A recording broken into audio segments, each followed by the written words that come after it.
Hai Pak Kades, yang kemarin demo minta perpanjangan jabatan sampai 9 tahun. Sadarlah diri. Presiden aja 5 tahun. Kalian minta 9 tahun. Sadarlah. Katanya ini tuntutan rakyat. Rakyat yang mana yang nuntut minta jabatan Kades itu sampai 9 tahun? Rakyat yang mana? Kemarin saya sudah keliling-keliling di kampung saya ini. Nanya siapa yang menuntut Pak Kades supaya jabatannya jadi 9 tahun. Enggak ada. Itu jangankan 9 tahun, 6 tahun itu kelamaan. Kalau bisa cukup 5 tahun atau 3 tahun sudah. Untuk memajukan rakyat. Rakyat yang mana yang kalian majukan? Ha? Rakyat yang di rumah kalian? Atau yang mana? Apa yang disampaikan oleh Apip Nur Rahman ini bentuk aspirasi, menyampaikan pendapat kepada pemerintah mungkin ya, atau kepada kepala desa yang kemarin menggelar aksi demonstrasi. Mestinya kepala desa juga menanggapinya tidak perlu emosi. Sekarang ini zamannya zaman teknologi, banyak media sosial. Dan media sosial ini menjadi salah satu sarana masyarakat untuk menyampaikan aspirasinya. Hampir mirip-mirip lah dengan Kades yang kemarin demo di Jakarta. Mereka menyampaikan aspirasinya di gedung DPR. Hanya saja rakyat menyampaikan aspirasinya lewat media sosial. Dan mestinya Pak Kades juga nggak perlu menanggapi berlebihan, apalagi sampai mempolisikan Apip Nur Rahman. Sekarang kalau Kades dikritik saja marah, bagaimana mau membangun ke depan lebih baik? Kades ini kan bukan malaikat.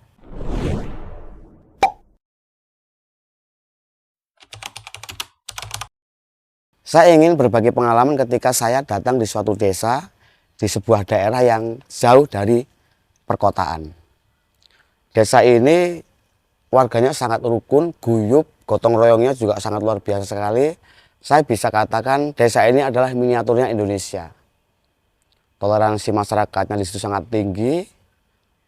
Dan di desa ini juga terdapat berbagai suku. Mereka hidup rukun, saling menghargai, saling menghormati, dan saling bergotong royong. Namun, ada satu hal yang menjadi persoalan yang sampai hari ini masyarakat hanya bisa ngomong di belakang.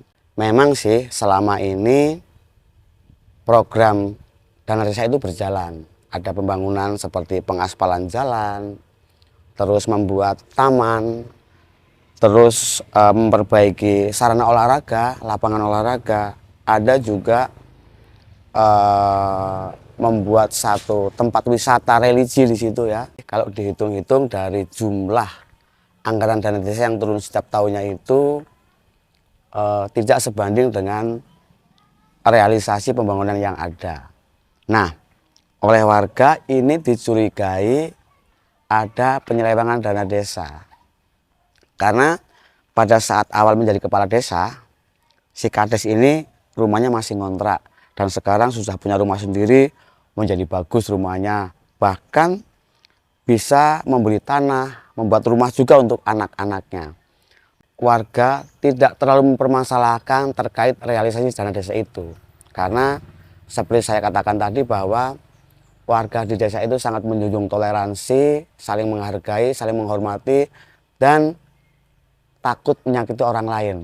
Nah, dari sikap warga yang seperti itu, ini menjadikan kepala desa ini sepertinya tidak ada yang mengkontrol kinerjanya.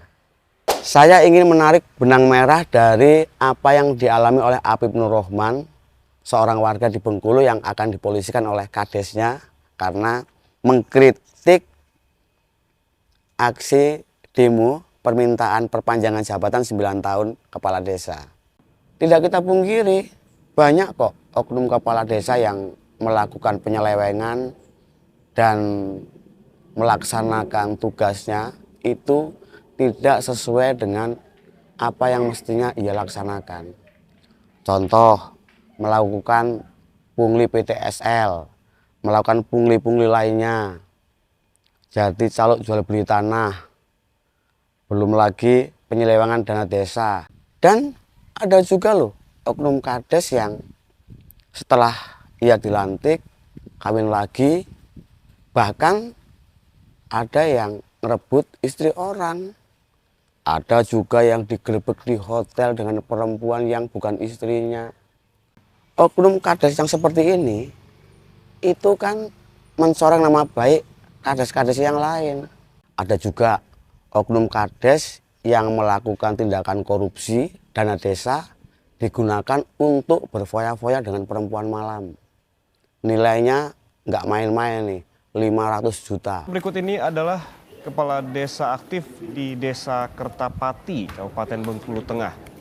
Ia digiring petugas Kejaksaan Negeri untuk menjalani penahanan selama 20 hari ke depan. Kepala desa yang telah menjabat selama 2 periode ini menjadi tersangka kasus korupsi dana desa tahun 2019 dengan kerugian negara mencapai 500 juta rupiah. Dari hasil pemeriksaan, ME diketahui menghabiskan uang dana desa untuk berfoya-foya dan perbuatan asusila. Ketika Apip Nur Rahman ini memberikan kritik yang tajam kepada kepala desa, mestinya jangan ditanggapi dengan emosi.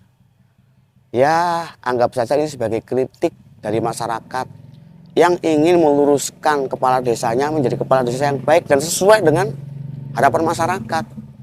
Saya ingin memberikan apresiasi kepada Apip Nur Rahman yang telah berani menyampaikan aspirasinya, yang tentu saja ini mewakili seluruh rakyat desa di seluruh Indonesia yang mengalami persoalan kadesnya melakukan penyelewengan dan memanfaatkan jabatan untuk kepentingan pribadi atau keluarganya.